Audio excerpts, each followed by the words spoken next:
delivering her concession.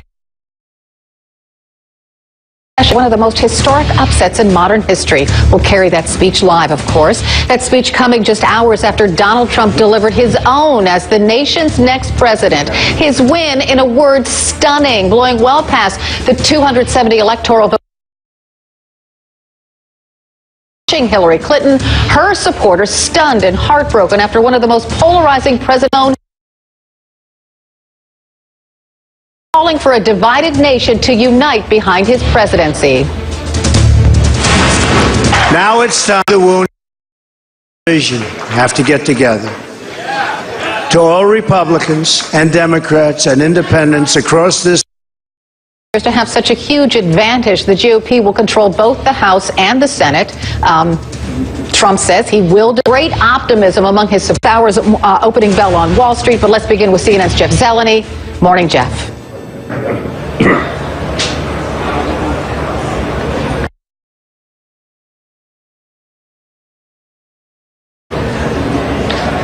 That's Phil Mattingly. We're starting with you, Phil. Okay, take it away. Yeah, why not? Hey, Carol, I'm sorry about that. We are here in Midtown Manhattan where Hillary Clinton will be speaking, as you said, in 90 minutes' time. Carol, this is not a speech that she had planned to give, of course, but she will be in a ballroom with some supporters and staffers giving what is described to me as a thank you message, but also a message of healing and a message looking forward. And she will indeed call on Democrats and her supporters to support this president. Of course, last night, her thousands of supporters waited in the Javits Center, really not far from here, only blocks from here, waiting for her to come out. She did not. And John Podesta finally came out about 2 o'clock in the morning. Carol, I was in that room, and the looks on her supporters' faces was one of disbelief. That is now starting to settle in among Democrats really across the country, and certainly in Washington and her campaign. They are trying to determine what went wrong. They simply, got it wrong in terms of the numbers, in terms of the modeling of turnout, other things. One advisor tells me this is not the moment for finger pointing, but Carol, I can tell you there will be a lot of that, a lot of questions, what she could have done. As you said, this is a stunning upset for her. She was on the brink of history. She, in fact, thought that she would win. Her campaign had planned to start announcing a transition. That is an entirely different speech today, Carol. Donald Trump is doing that just across town here in Midtown Manhattan, and she will be giving a speech, and then she will be stepping away from public view. Carol? All right, Jeff Zeleny reporting live for us this morning. Thank you. Now let's turn our attention to the Trump camp. CNN's Sarah Murray is here with that. Good morning. Good morning, Carol. Well, this was a surprise even to Donald Trump's own advisors, and he promised a political revolution. He certainly delivered on that in the early hours of this morning, and he wakes up today with a very long to-do list. Donald Trump was pretty hands-off when it came to his transition team's planning. He wanted to focus at the task at hand, which was winning the presidential election. He didn't want to jinx himself by planning too far ahead, and so his transition team sort of got the ball rolling in many ways without him. There were 22 different departments. They sort of came up with different plans for different agencies. They came up with lists for potential political appointees. The transition team vetted those, and that plan was delivered to Trump Tower last night. So today, in the coming days, Donald Trump will begin to look through those plans. He'll begin to look through potential people to build his own cabinet. But I have to tell you, aides are still a little bit in disbelief this morning. They're going to be gathering mid-morning at Trump Tower to sort of plan the next steps. And I think we should just take a moment and look back at last night and see what Donald Trump had to say when he realized that he had won the presidency. I've just received a call from Secretary Clinton.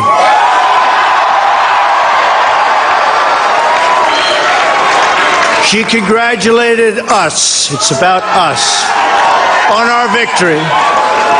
And I congratulated her and her family on a very, very hard-fought campaign. I mean, she fought very hard.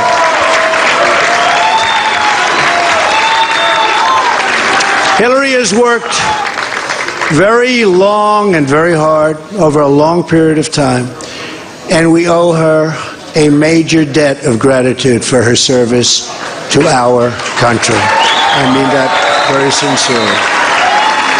Now it's time for America to bind the wounds of division. We have to get together. to all Republicans and Democrats and independents across this nation, I say it is time for us to come together as one united people. It's time.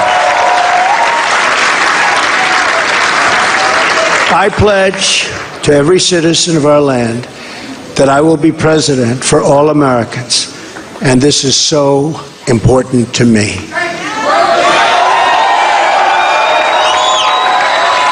For those who have chosen not to support me in the past, of which there were a few people, I'm reaching out to you for your guidance and your help so that we can work together and unify our great country. Now, there's plenty of interest, of course, about what a Donald Trump administration would look like and how Donald Trump will govern as president. But his campaign aides are saying, whoa, those questions are going to have to wait for a little while. At least let us sort of savor this victory, wrap our minds around it, at least in the early hours of today, and figure out what comes next. Carol? All right, Sarah Murray reporting live for us from New York. Thank you. We'll hear today, too.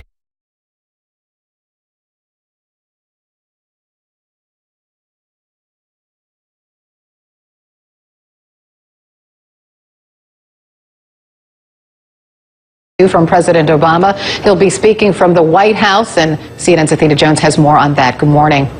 Good morning, Carol. That's right. We'll hear from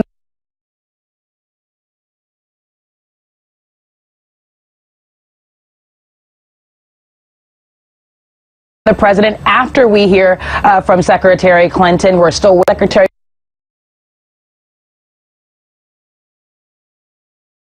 Clinton expressing his admiration for her strong campaign. Let me read to you, meet with him at the White House on Thursday. Ensuring a smooth transition is one of the top priorities that President Obama has identified. But remember, Carol, this is a president who spent months saying that Donald Trump wasn't going to win. He and his wife, First Lady Michelle Obama, did more than 24 campaign stops, nearly 50 interviews between TV and radio and social media, all making the case that Donald Trump was temperamentally unfit to be president and uniquely unqualified. This is a man, Donald Trump, who before he was the incoming commander-in-chief, he was the birther-in-chief, leading this movement of folks who were questioning the president's citizenship and his legitimacy. He's promised to undo much of President Obama's legacy, so it's certainly going to be an interesting meeting. Carol? Yes, it is. Athena Jones reporting live from the White House this morning. Donald Trump managed to pull off one of the most stunning upsets in political history. Still, Hillary Clinton is winning in the popular vote. CNN Politics executive editor Mark Preston has been digesting the numbers for us this morning. He's here to show us more. Hi, Mark. Hey, good morning, Carol. Well, this is where we began the night last night. As you can see right there, Hillary Clinton, we thought, had about 268 electoral votes going into the first poll closings at 6 o'clock. Donald Trump only 204, and as you said, he had a very, very, very narrow path to victory. So where did we end up? Well, he got right through that path, clearly. Right now he stands at 289 electoral votes. So how did he do that? Well, first of all, he won this battleground state right here, Florida. He won the battleground state of North Carolina. He won the battleground state of Ohio. And in addition to that, he put a fracture in the blue wall right up in here in Pennsylvania and then up here in Wisconsin. And as you can see right now, we are still waiting to see what happens here and what happens here in Minnesota and in Michigan. No, Carol, at this point, they're still counting votes. We're trying to figure out who will win those states. But you know what? As you talk about the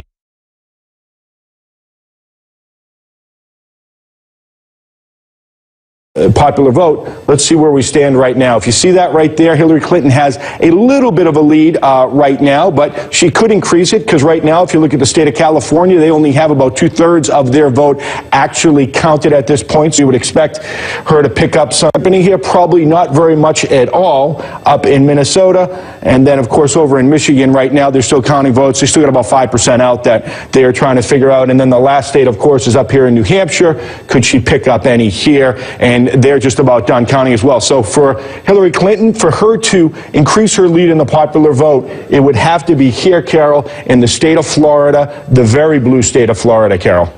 Okay, so it is possible that Hillary Clinton could win the popular vote, but not the electoral vote. Absolutely, no question about that. It's happened in the past, and this might be one of the elections, Carol. All right, Mark Preston, thanks to you.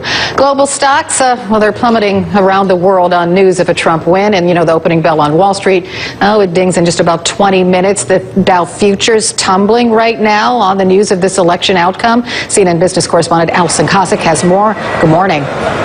Good morning, Carol. So we are watching futures dip quite a bit. We are expecting the Dow to fall about 200 points when the opening bell rings in less than 30 minutes. But believe it or not, that's an improvement from what we saw overnight when we saw futures drop as much as 800 points on the Dow. That's as those returns were coming in about President-elect Trump gaining ground. So clearly there is a recovery that we can expect, but not at the opening bell. So why are investors spooked? Well, first of all, it came as a shock that Trump won this election, and secondly, investors are spooked by the unpredictability factor of Donald Trump and his anti-trade policies that he's already talked about on the campaign trail. There is a lot of concern as to how those will affect the U.S. economy, how those will affect the broader economy. But as far as investors go, as today begins, the way investors are thinking is Trump at this point upended the landscape where there's just a lot of question marks going forward. One analyst saying expect a lot more monster swings between today and Inauguration Day as we wait to hear more from Trump as to where he stands on policies. But I want to leave you with one thought, that it doesn't matter who would have won the election. History shows us that there often is a sell-off the day after a presidential election. In fact, when President Obama won the election in 2008, we did see the S&P 500 fall 5% the next day. Carol? All right, Alison Kosik reporting live for us. We'll check back with you when the opening bell rings at about 9:30 Eastern time. So we have a lot to discuss this morning, right? Maeve Reston is here, CNN national political reporter. David Chalian joins me. He's our CNN political director. David Gergen is here, former presidential advisor to Nixon, Ford, Reagan, and Clinton. And Ryan Lizza is here. He's a Washington correspondent for The New Yorker. Welcome to all of you.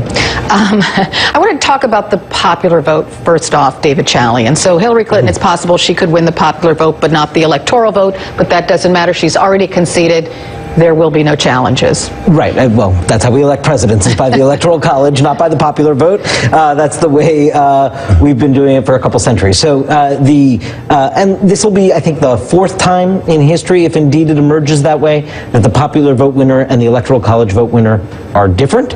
And it was rather recent history. This happened in 2000. Yeah, but we all know what happened then, right? But that's different from... Tell me what happened then. He won the popular vote and George Bush won the Electoral College. Right. So, and George Bush served as president. So I think... But we had to wait a while for that to happen. Right. There was a 36-day recount. But I think, Carol, that while that may be an interesting data point, obviously Hillary Clinton quickly realized last night that it wasn't something that was going to prevent her from beginning the work of trying to heal the country. That's why she placed that concession phone call to Donald Trump, so that when he went out to address his supporters, he could reference that phone call, said that it happened, even though she had chosen not to speak last night. Yeah, so is it strange, David Gergen, that Hillary Clinton chose not to speak last night and won't speak until later this morning? Well, I think it caused some comment, but I think it's fairly trivial, actually. I think it would have been better had she come out last night. She could have done the same thing John Podesta did, and that is come in, give a brief statement. Listen, you've all been waiting here a long time. I'm sorry to have kept you. Votes are still being counted. Let's talk again in the morning. I think that would have been a better way to do it. But yeah, I think she should got some slack on this. You know, I'm sure it was a devastating blow to her to start with. It was also extremely late at night, and this morning's going to be fine. So I want to pose this question to you because you've been around a long time. You served under 4 presidents. Put this election into context for us. How historic this really is for our country. Well, I think there are two things about it that make it, that really give us pause this morning. The first, of course, was just the fact that there was an upset that so few saw coming. I think just a handful. The polls were wrong, the media was wrong, the general sense of the country was wrong, and I don't think we've seen an upset like this since Harry Truman, and he was a sitting president, and it was much easier to command the bully pulpit in those days for a president. But beyond that, the really important question is the country taking a turn? Are we moving toward becoming a different kind of country or a different kind of sense of who we are? And I think a lot of Americans woke up this morning thinking, I don't recognize the country that I'm in. This is not the country I thought I grew up in. These are not the values I thought. There's going to be jubilation on one side, but as you know, among people who thought Hillary was going to win, not that they loved Hillary, but it gave people a sense of stability about what kind of country they had. And there are a lot of women today, and there are a lot of minorities today who feel like that he fanned the flames of racism and sexism, and they're very, very upset about that, and they feel very threatened and marginalized. Right, because as we all know, Ryan, it's hard to take words back. I mean, you can't forget everything that Donald Trump has said in the run-up to that historic day yesterday, right? So how does he calm the fears of those minorities that are frankly scared this morning? That's right. If you are an undocumented immigrant in this country, Donald Trump has promised to deport you, even if you were a child who was brought here by a parent. If you are thinking about coming to this country as a Muslim, Donald Trump has said that he's not going to allow you in the country. And I think the popular vote does matter. I think that it matters that that one of the candidates is likely to get more votes than the other. That matters for the mandate that President-elect Trump will claim. And I think it's really important to note that Donald Trump is going to be a very powerful president. The executive branch of the government over the last 16 years has increased its powers exponentially. After 9/11, George W. Bush erected a national security state beyond which any president had. Barack Obama only did small things to rein that in. As Obama's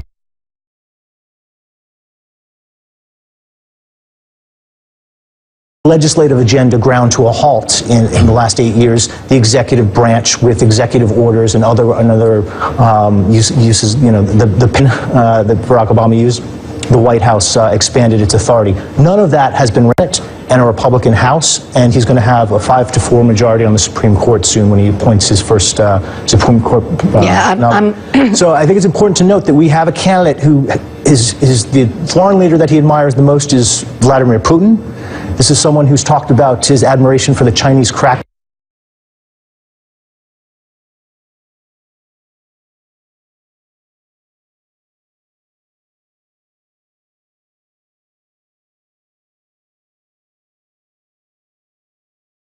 Down in Tiananmen Square, someone who was talked about punishing his enemies, and he's going to inherit the most powerful White House. Two very different people, and preserving the republic, his aim. Omarosa, one of his top surrogates, said last night that Donald Trump has an enemies list. And this is what she said in an interview from last night. Quote, "It's so great our enemies are making themselves clear so that when we get into the White House, we know where we stand." Lindsey Graham, because he didn't vote for Mr. Trump. If Lindsey Graham felt his interest was with that candidate, God bless him. But let me just tell you, Mr. Trump has a long memory, and we're keeping a list.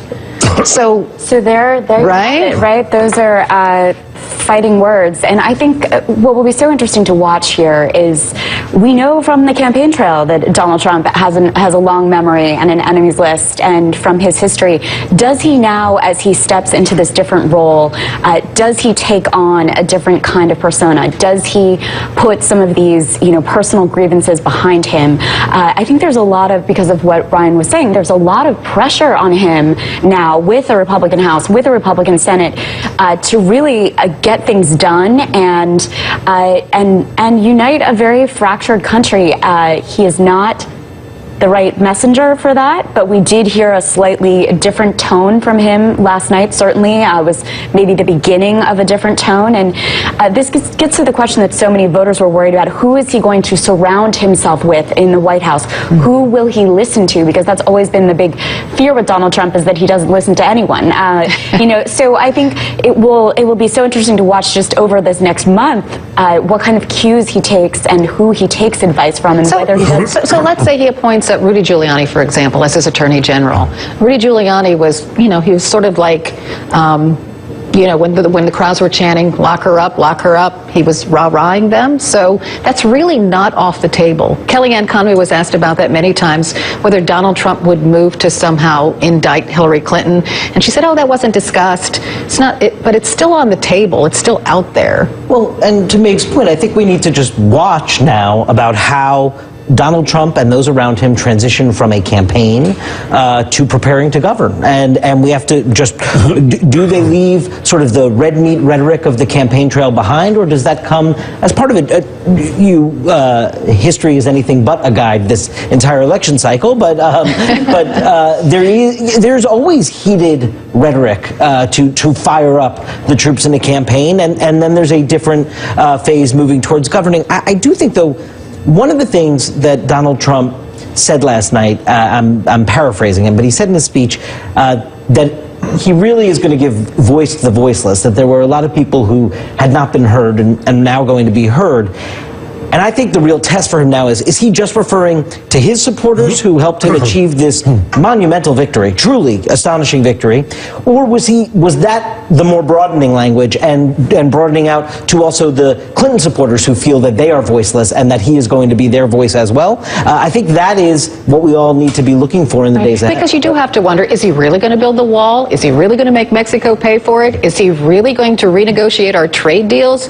Is he really going to make a real enemy of China? And repeal Obamacare. Right. On day one, right? Yeah. And replace it with what? We still don't know. We don't know, but I think Ryan's point is well taken, and that is he does have, because he has the Senate and he has the House and he has the expanded power of the executive that has come through, both Bush Jr. and Obama expanded the powers of the executive. He's got a lot of precedent to fall back on now if he wants to act in that way. I sort of think that as much as we're watching him, there has to be a continuing conversation and engagement. He has to know where the boundaries are in terms of the rest of the political system. He's got to be in conversation with Republican senators, for example, about where he's going, because this is their party too, and they're a co-equal branch. I don't think that. I think it would be a mistake to say, okay, he's got it, let's just stand back here and watch. Oh my God, look at what he's going to do now. Do you really think he's going to do that over there? But rather it is, this was a close election. And there are sort of standards of decency, and there are people out there who are really scared of you. We have not had a president in my lifetime who has scared as many people as we now do. Because he's a change agent, because he's an outsider. I think it's important to take him at his word. This idea that, it was just political rhetoric to get elected, that's the wrong approach. As journalists, we should listen to what he said when he said he wants to deport every undocumented citizen in this country, when he says he wants to ban Muslims. Believe him. He has proved everyone wrong in this election. He's not someone that's going to enter the White House with a lack of confidence. Okay, we'll just have to see. I have to leave it there. Thanks to all of you. I appreciate your being here. Mae Preston, David Chalian, David Gergen, and Ryan Lissa. Still to come in the newsroom, Trump's win sending shockwaves through global markets. Now Wall Street's bracing for a major hit. We're minutes away from the opening bell.